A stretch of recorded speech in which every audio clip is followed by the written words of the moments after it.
जो लास्ट भर्ती है वो सितंबर 2012 में आई थी, उसके बाद से कोई भर्ती नहीं हुई। मतलब तब से लगातार एस्टेट हो रहे हैं जेबीटी के लिए, लेकिन जेबीटी नहीं आई। इसके बाद अब 2016 में इन लोगों ने स्टार्ट करी कवायद कि क्या बात हो रही है, एस्टेट हर बार हो रहा है, जेबीटी के इतने सारे कैंडिडेट्स हो चुके हैं, जेबीटी करे बैठे हैं, भर्तियां निकलनी चाहिए, वैकेंसीज हैं कोर्ट में। 2019 में ये सारे अभ्यर्थी आमरण अनशन पे बैठे, 7 अभ्यर्थी बिल्कुल आमरण अनशन पे बैठ गए थे। इन्होंने अनशन किया और इनका अनशन तुड़वाया जो अभी प्रेजेंट में हमारे विधानसभा के स्पीकर हैं उन्होंने। और वहां इन्हें सबसे पहला आश्वासन दिया गया कि 1 महीने में तुम्हारी भर्ती निकल रही है, 1 महीने में हम तुम्हारी भर्ती निकाल रहे हैं। देन कुछ नहीं। जींद उपचुनाव में फिर इन अभ्यर्थियों को मुख्यमंत्री द्वारा आश्वासन दिया गया कि तुम्हारी भर्ती निकाल रहे हैं। राजेश खुल्लर जी के लेटर हेड पे उनकी स्टैंप एंड सील के साथ लिख के दिया गया कि तुम्हारी भर्ती निकालेंगे, लेकिन कुछ नहीं हुआ। फिर रथ यात्रा चलाई गई मुख्यमंत्री साहब द्वारा, और रथ यात्रा के पैरेलल में ही जेबीटी अभ्यर्थियों ने यात्रा चलाई। पैरेलली वो रथ यात्रा के साथ इनकी यात्रा चलती रही, गांव गांव शहर शहर ये लोग जाते रहे। और महेंद्रगढ़ में जो इस रथ यात्रा का नेतृत्व कर रहा था, राजेश पाल इनके थे, उनकी गिरफ्तारी होगी। फिर रैली में इन्हें कहा गया कि भैया सपोर्ट करो हमें इलेक्शंस में, और पहली कलम से तुम्हारी भर्ती निकाली जाएगी। तो इन अभ्यर्थियों ने फिर खूब सपोर्ट किया जम के सरकार का कि भाई पहली कलम से अब हमारी भर्ती निकलेगी। अब फाइनली हमें ऐसा आश्वासन मिला है और हमें अब सरकार का साथ देना चाहिए इसमें। तो इन अभ्यर्थियों ने बढ़ चढ़कर सरकार का साथ दिया हर एक चीज की, लेकिन कोई पहली कलम से कुछ भर्ती नहीं निकली। फिर इन्होंने किराना देवी का केस दायर किया और केस ये जीते भी। केस में इनको आश्वासन मिला 19 फरवरी 2020 तक तुम्हारी भर्ती निकाल देंगे, लेकिन 19 फरवरी 2020 तक कोई भर्ती नहीं निकली। उसके बाद इन्होंने कंटेम्प्ट लगाया कोर्ट में। कंटेम्प्ट में कहा कि 2 जुलाई तक नोटिफाई कर देंगे, लेकिन कुछ नहीं हुआ, कोई नोटिफिकेशन नहीं हुआ। फिर बाद में बाय पोस्ट एक दिन जवाब मिलता है कि भर्तियां सरप्लस हैं, ऑलरेडी जितने लगे हुए हैं वो सरप्लस हैं, हमें जेबीटीओ की जरूरत ही नहीं है। तुम्हें जेबीटीओ की जरूरत नहीं है तो तुम एस्टेट क्यों करवाए जा रहे थे और इतनी एलिजिबिलिटी क्यों दिए जा रहे हो अभ्यर्थियों को? जब तुम्हें जरूरत होगी तब करवा लेना इनका एस्टेट। बट ठीक है, वहां से तो रेवेन्यू जनरेट हो रहा है ना भाई, वहां से तो पैसे आ रहे हैं, पैसों को कौन मना करता है। तो ये सरकार ने बाय पोस्ट जवाब दिया, सरप्लस पोस्ट है। और फिर लेकिन जुलाई 2021 में ट्रांसफर ऑर्डर के बाद 3000 पोस्ट वेकेंट दिखाई गई। ये 3000 पोस्ट वेकेंट ने अभ्यर्थियों में एक नई उम्मीद की किरण जगा दी कि चलो अब सरकार को कहते हैं कि 3000 पोस्ट वेकेंट है, कम से कम इनका आप भर्ती निकालिए, लेकिन कुछ नहीं। फिर इन अभ्यर्थियों ने 12 जुलाई 2021 को केस डाल दिया। केस किस लिए? भर्ती निकालने के लिए। समझे आप, खाली पड़ी हैं पोस्टें, करना चाहिए किसको? खुद सरकार को, लेकिन कर नहीं रही है। करवाने के लिए अभ्यर्थियों को क्या करना पड़ रहा है? केस। एनीवेज, सरकार ने वहां जवाब दायर किया कि 3 महीने में हम जवाब फाइल करेंगे। 3 महीने बाद सरकारी वकील आके बहुत सुंदर सा जवाब देते हैं कि हमने जवाब अभी नहीं बनाया, 3 महीने में हम जवाब फाइल करेंगे। ठीक है जी, अभ्यर्थी फिर बैठ गए मन महसूस के। 3 महीने बाद दोबारा सरकारी वकील ने आके बहुत ही सुंदर जवाब दिया कि 2 महीने में और हमें चाहिए जवाब बनाने के लिए, हम 2 महीने और लेंगे फिर जवाब देंगे।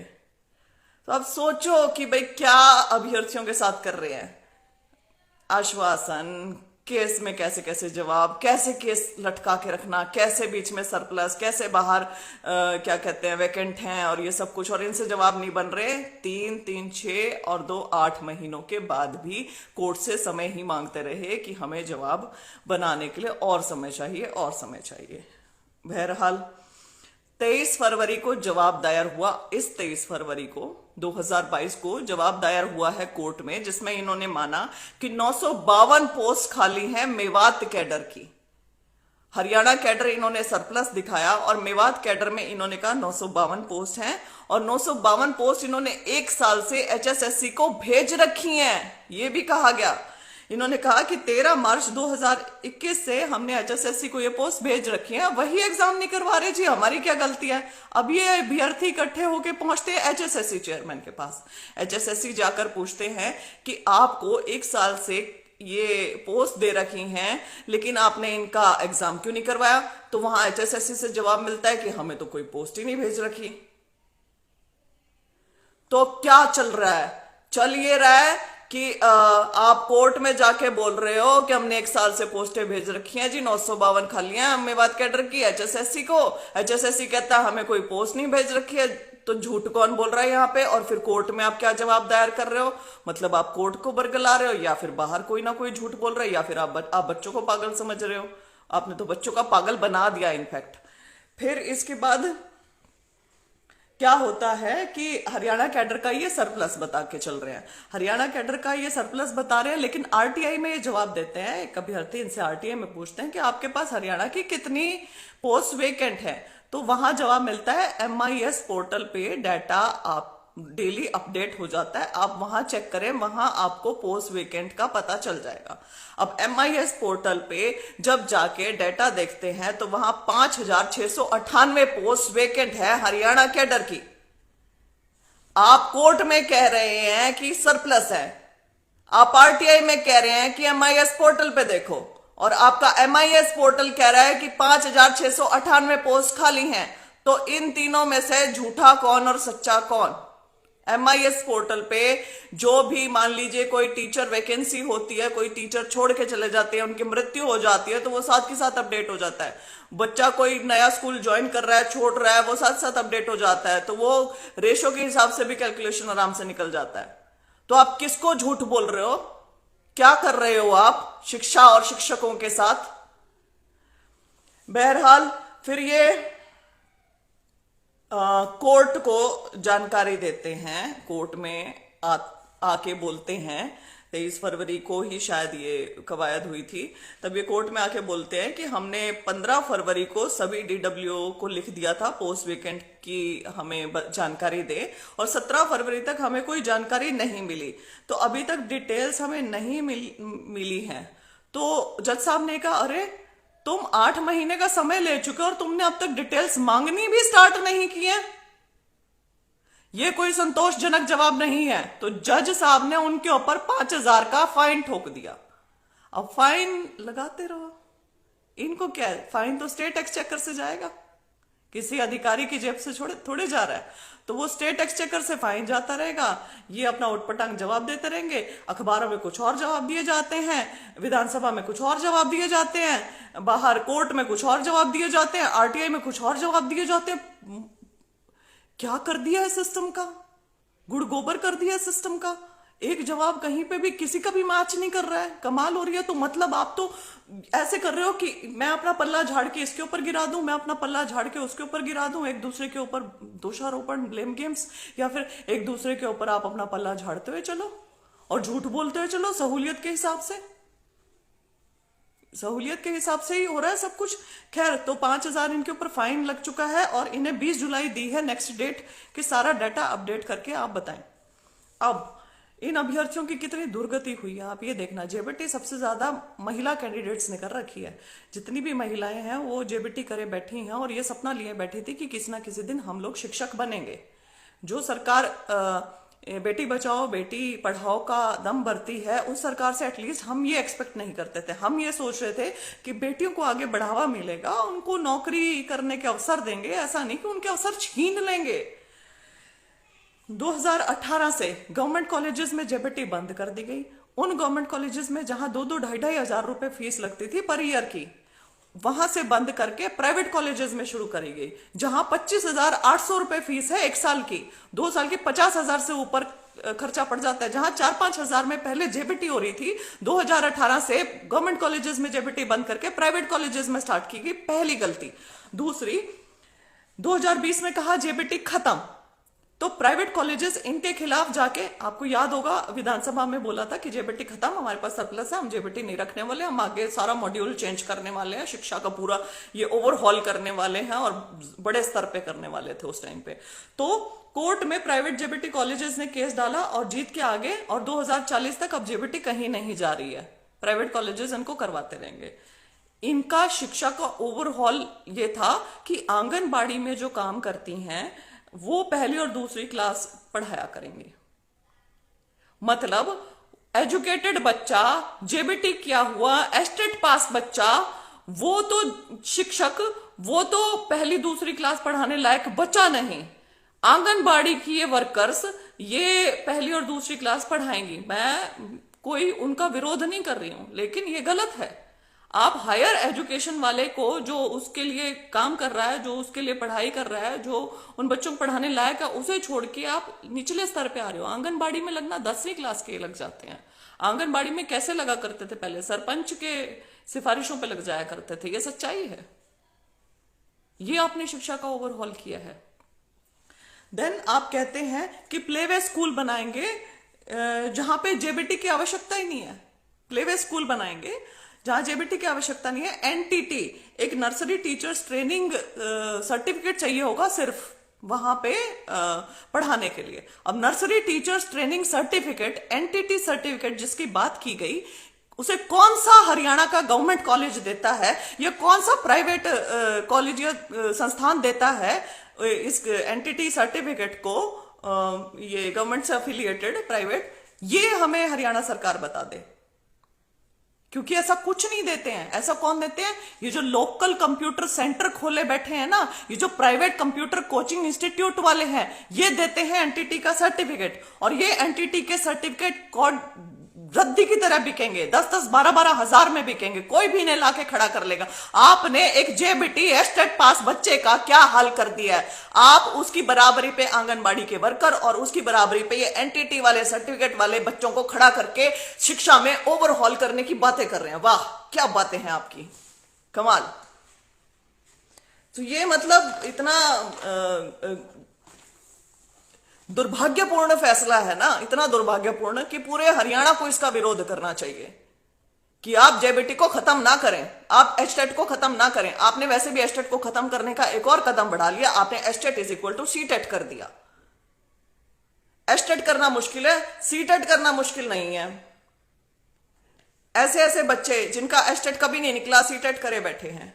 आपने हरियाणा के दरवाजे पूरे भारतवर्ष के लिए खोल दिए। ठीक है, कॉन्स्टिट्यूशन में भी लिखा है, बहुत अच्छी बात है कि भाई आप कर सकते हैं ऐसा, लेकिन जहां आप अपने बच्चों को प्रोटेक्ट कर सकते हैं, प्रोटेक्शनिस्ट पॉलिसी लगा सकते हैं, आप अपने हरियाणा को आगे बढ़ा सकते हैं, आपका हरियाणा बेरोजगारी में नंबर 1 पे चल रहा है, वहां आप ऐसा फैसला लें, ये बहुत दुर्भाग्यपूर्ण है, ये बहुत गलत है, ये नेगेटिव में चला जाता है। युवाओं के बीच आपकी कैसी छवि बन रही? क्यों आपने ऐसा किया? एस्टेट पास बच्चा कहां जाए? आपने उसका एकदम से कंपटीशन बढ़ा दिया, आपने सारे बाहर के लग गए। तो खैर, अच्छे टीचर्स मिलने चाहिए, लेकिन एस्टेट पास भी बुरे टीचर नहीं है। आपको मतलब अपने लोकल टैलेंट को बढ़ावा देना चाहिए। आप 75% प्राइवेट में रोजगार की बातें करते हैं और सरकारी रोजगार जहां पे उन्हें मिल रहा था, एस्टेट की कंडीशन बहुत बढ़िया रखी हुई थी, वो उनसे छीन ली। खैर, ये तो आगे की बातें आती है। जब ये भर्ती निकालेंगे तो ये भर्ती में तो यही कर रहे हैं कि सरप्लस है, सरप्लस नहीं है, जेबीटी खत्म, जेबीटी है, एनटीटी चाहिए, एस्टेट चाहिए, एस्टेट नहीं चाहिए। ऐसे बस ऐसी गोल गोल बातें हो रही है। डीडब्ल्यू बताएगा, उसने नहीं बताया, हमने उससे पूछा था, हमने एचएसएससी को दे दी रिकमेंडेशन, एचएसएससी ने एग्जाम नहीं करवाया। एचएसएससी कह रहा है कि हमको कोई रिकमेंडेशन नहीं मिली, हम कैसे एग्जाम करवाए, हमें मिली होती तो हम करवा दिए होते। तो वो बच्चा जो इन सबके पास घूम रहा है, वो तो अपना सिर पकड़ के बैठ जाएगा। वो तो कहेगा कि क्या हरकतें हैं ये, किसको जाके गुहार लगाएं। मुख्यमंत्री साहब से मिलने की कोशिशें ये बच्चे इतनी बार कर चुके हैं, इन्हें मीटिंग नहीं मिल पा रही है। जेबीटी की एज भी मैं बता दूं, बाकी हरियाणा में सरकारी नौकरी करने के लिए मैक्सिमम एज जो है वो 42 ईयर्स है, लेकिन जेबीटी के केस में 40 है, वो 40 है वो। ये बात आप ध्यान रखिएगा। एस्टेट करवाया जाता है, जेबीटी, टीजीटी, पीजीटी, हजार हजार का फॉर्म भरवाया जाता है इन बच्चों से, हजार हजार का। 2 फॉर्म भर रहे हो तो 1800 दो, 3 फॉर्म भर रहे हो तो 2500, पता नहीं 2700 रुपए हैं। पैसा इकट्ठा करने पे जोर है। एस्टेट कभी नहीं भूलते, लेकिन भर्ती जिसके लिए आप करवा रहे हो, वो आपकी प्राथमिकताएं क्या है? शिक्षा तो नहीं लग रही। इस बार तो केवल 75,000 बच्चों ने जेबीटी दिया, सबसे कम था ये, सबसे कम। आप इस चीज को समझें कि आपसे जो उम्मीदें हैं अभ्यर्थियों की, हरियाणा के युवाओं की, कितनी कम होती चली जा रही हैं over the period of time. Why is it happening? क्यों हो रहा है ये? क्योंकि आप उनकी उम्मीदों पर खरे नहीं उतर रहे हैं। खरे उतरना तो बहुत दूर की बात है, आप उनकी कोई उम्मीद ही पूरी नहीं कर रहे हैं। आप अपने कहे से बहुत बार मुकर चुके हैं, एक बार नहीं, दो बार नहीं, 10 बार नहीं, 1000 बार मुकर चुके हैं आप लोग। कहां 3-3 लाख बच्चे दिया करते थे जेबीटी, कहां 75,000 पे आंकड़ा आ गया। टीजीटी 2009 के बाद नहीं हुई, पीजीटी 2015 के बाद नहीं हुआ है, 2015 के बाद 1 या 2 सब्जेक्ट क्यों हुए हैं बस। पीजीटी संस्कृत आपने हटा दिए, टीजीटी इंग्लिश आपने हटा दिया, टीजीटी संस्कृत का पता ही नहीं कुछ भी। कुछ कहां हो रही है भर्तियां? आरोही आरोही आपने जड़ से खत्म कर दिए ये बच्चे। हाँ, फॉर्म आपने सबसे भरवाए, फॉर्म भरवाए, पैसा इकट्ठा किया गया, खूब रेवेन्यू, उसका कुछ वापस नहीं हुआ। अभी भी जो भर्तियां रद्द हुई थी, किसके पैसे मिले वापस? हाँ, आश्वासन जरूर मिल गए कि पैसे वापस करेंगे, किसके हुए? विक्रम ढाका 39,000 ने दिया सर मैम जेबीटी एस्टेट। ओ गॉड, मुझे ये 75,000 का आंकड़ा मिला था। अगर ऐसा है तो और भी बुरा है कि 3-3 लाख वाले बच्चे अब 40-40 हजार पे पहुंच गए हैं। मैं माफी चाहूंगी कि मैंने कहीं गलत आंकड़ा पढ़ लिया होगा, ये 40,000 होगा, तो ये तो और भी बुरा है ना। मैं तो 75,000 कह रही थी, अब तो 39,000 है। तो सरकार को बड़ी गंभीरता से सोचना पड़ेगा शिक्षा के बारे में। और शिक्षा मंत्री के लिए मैं यहां पर 2 शब्द कहना चाहूंगी कि सर, शिक्षा के ऊपर पूरा पूरा पूर्ण तरीके से ध्यान दिया जाए। ना जेबीटी की भर्ती हो रही है, ना टीजीटी की हो रही है, ना पीजीटी की हो रही है, लगे लगाए हटाए जा रहे हैं। आरोही वाले हटा दिए गए, वो क्या था? वेंडेटा पॉलिटिक्स थी वो, that is purely vendetta and nothing else. Service rules का नाम देकर हटाए गए। आप क्या कर रहे हैं शिक्षा को लेकर? हरियाणा के बच्चों को आप क्या बनाना चाहते हैं? आंगनबाड़ी का कोई वर्कर अगर उसे पढ़ाए या एनटीटी लेके कंप्यूटर कोर्स में 10-12 हजार में सर्टिफिकेट कोई मर्जी जाके उसे खरीद ले, क्योंकि गवर्नमेंट का कोई स्कूल कॉलेज तो उसे करा नहीं रहा है, कोई एफिलिएटेड नहीं करा रहा है, तो प्राइवेट आपका कहीं से भी कोई भी वो सर्टिफिकेट ला के उसको चेप के उस वो बच्चा प्ले वे स्कूल में पढ़ा सकता है, लेकिन जेबीटी एस्टेट वाला नहीं पढ़ा सकता है। कमाल है। मतलब कुछ नहीं, आपने शिक्षा देखना ही नहीं है। अनपढ़ रखना चाहते हैं क्या हरियाणा को? अनपढ़ रहेंगे, सवाल नहीं पूछेंगे, अनपढ़ रहेंगे तो जयकारे लगाते रहेंगे, नारे लगाते रहेंगे, पीछे झंडे उठाए घूमते रहेंगे। यदि ऐसी सोच है तो ऐसा तो नहीं होने वाला है जी। आप जितना प्रेशराइज करते हो किसी को, तो उतने ही प्रेशर से ऊपर भी आती है चीज। तो आप इतना प्रेशर से बंद ना करें कि वो उतनी ही ऊंची जंप मारे, बजाय कि आप उन्हें सहला के ना उनको आगे बढ़ाएं। किसी भी नेता का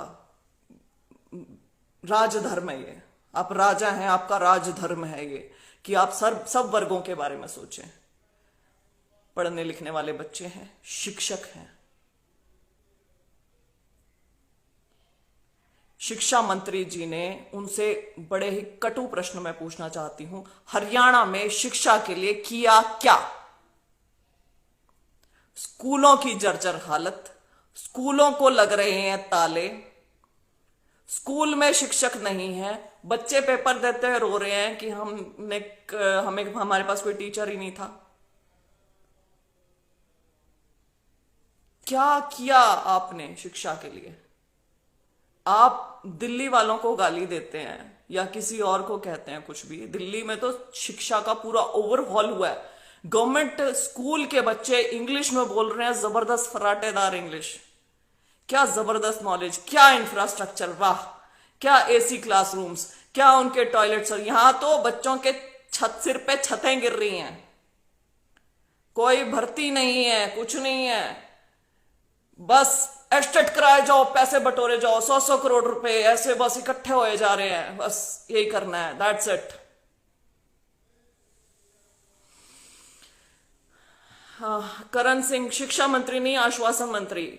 मैं कहती हूं कि कई चीजों में बहुत सारे लोगों ने आश्वासन दिए हैं, और हाँ, आपने यहाँ पे बिल्कुल सही नाम लिया, क्योंकि अब तो शिक्षा मंत्री पे सवाल उठाना बनता है कि आश्वासनों से काम नहीं बनेगा। कहाँ है भर्तियां?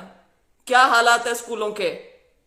क्या किया आपने शिक्षा के लिए? और यदि आपसे कुछ नहीं बन रहा है शिक्षा के लिए तो आप कृपया करके इस्तीफा दे दे। और मुख्यमंत्री साहब से हाथ जोड़ के अपील है कि एफिशिएंट किसी इंसान को शिक्षा मंत्री बनाया जाए जो पूरी विजन, पूरी विलिंगनेस, पूरी इच्छा शक्ति के साथ शिक्षा जगत में काम करे, जो हमारे हरियाणा के स्कूलों को बदल के रख दे, जो हमारी यहाँ पे शिक्षा को बदल के रख दे, जो अपने हरियाणा को मतलब पढ़ाई में नंबर 1 पे ले जाए।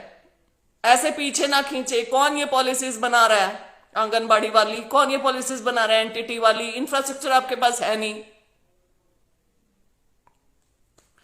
दिनेश मील, इन्होंने तो सब जात पात में उलझा के छोड़ दी। यही ना, तो पढ़े लिखे हैं आप, तो आप ये चीज समझें। बहुत सारे लोग क्यों उलझते हो? जात पात में क्या रखा है? क्यों उलझते हो? रिलीजन में क्या रखा है? आज जो यूक्रेन में बॉम्ब गिर रहे हैं वो जाति पाति धर्म देख के गिर रहे हैं क्या?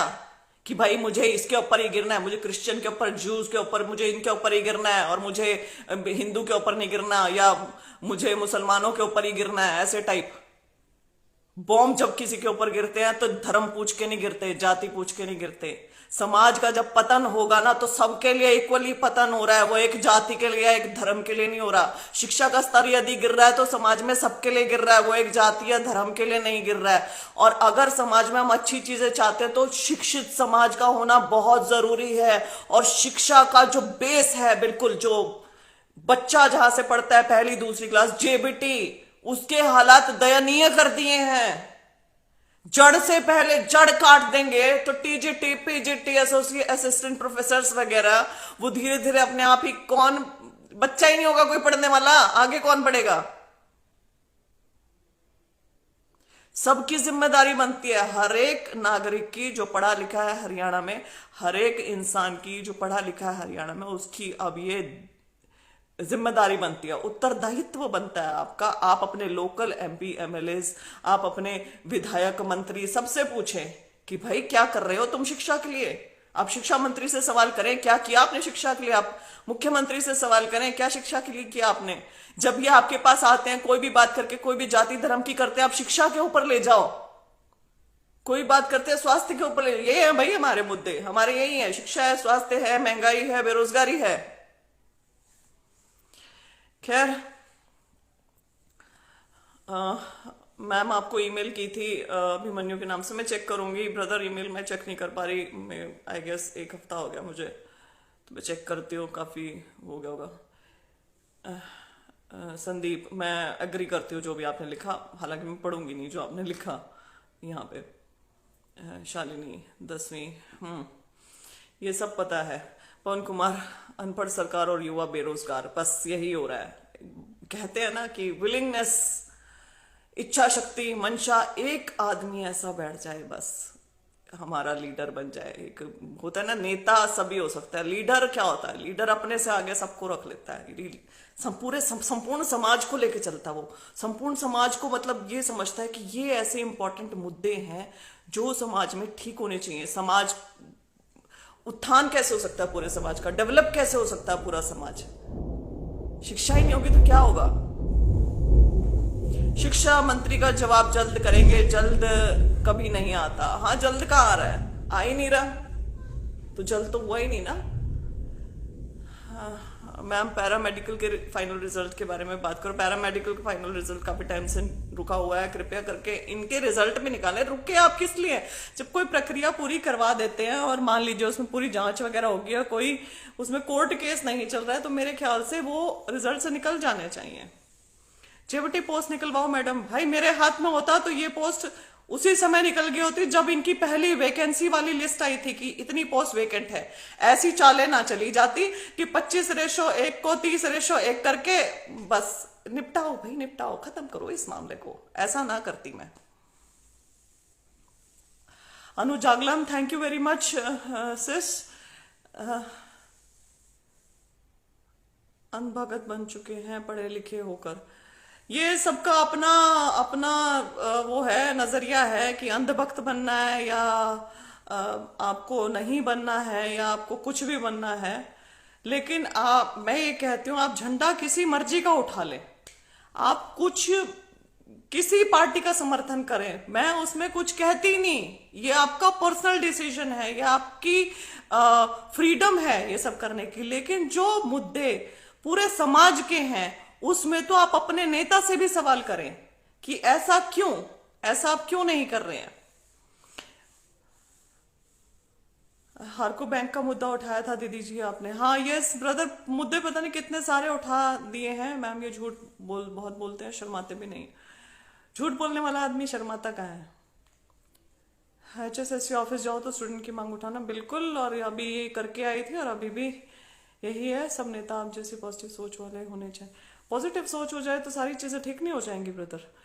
खैर बेबी, जाति धर्म से काम चल रहा है तो जरूरत है मास्टर लगाने की। ये के जरूरत वाली ही तो ब्रदर बात हो रही है कि जाति धर्म चलने क्यों दे रहे हो? कौन चलने दे रहा है? हम ही तो चलने दे रहे हैं। तो हम क्यों नहीं सुधरते? हम एज अ सोसाइटी सुधर के अगर हम ही सवाल करने लग जाएं अपने लोकल नेता मंत्री सबसे, तो चीजें ठीक नहीं हो जाएंगी। सबसे करो भैया सवाल। मैं तो यही बोलती हूँ कि इस चीज के ऊपर पूछो। आपका नेता हो, आपका नेता ना हो, आपका पक्ष वाला हो, आपका विपक्ष वाला हो, सबको कहो। मैं तो कहती हूँ यहाँ पे विपक्ष वालों को भी बोलो कि तुम क्यों मौन हो, तुम क्यों नहीं बोलते।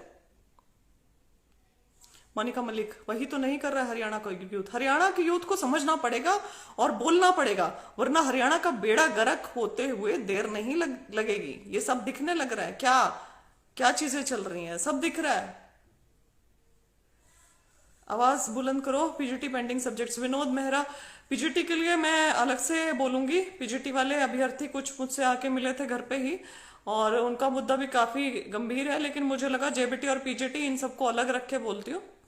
टीजीटी इंग्लिश और पीजीटी संस्कृत भर्ती, बड़ा बुरा हाल क्या इन भर्तियों का। मतलब ऐसा है, मेरे को सबसे ज्यादा दुख इन्हीं भर्तियों का होता है कि रिजल्ट निकाले ज्वाइनिंग करने के बजाय इनको बाहर ऐसे फेंक दिया गया। इन अभ्यर्थियों को ओवर एज ये हो चुके हैं, इतनी सारी इसमें महिलाएं हैं, इतने गरीब घर के बच्चे हैं। इतनी फेयर ये लिस्ट थी, फेयर थी शायद इसीलिए तो रद्द हो गई। अनफेयर देख लो। HCS कहा हुआ डेंटल सर्जन, 1-1 करोड़ की रिश्वत के बाद भी उसमें विजिलेंस की रिपोर्ट पेंडिंग है, उसमें फलाना पेंडिंग है, उसमें ढिमका पेंडिंग है, उसमें चलाए जा रहे हैं। फिर उसके बाद बोलते हैं बाहर mission merit, what rubbish. Anyways मैं यहीं पे ही अब अपना लाइव एंड करूंगी। मैं बहुत दुखी हूं शिक्षा के हालात को देखते हुए हरियाणा में, और मैं आप सबसे अनुरोध करूंगी कि आप सब इस पे मुखरता से बोलेंगे। आप सभी जब भी आपका किसी से भी मुखातिब होते हैं अपने एरिया के MP MLA पक्ष विपक्ष किसी से भी, तो आप सबसे शिक्षा को लेकर जरूर से जरूर सवाल करेंगे। इसी आशा के साथ जयराम जी की गुड नाइट, शुभ रात्रि।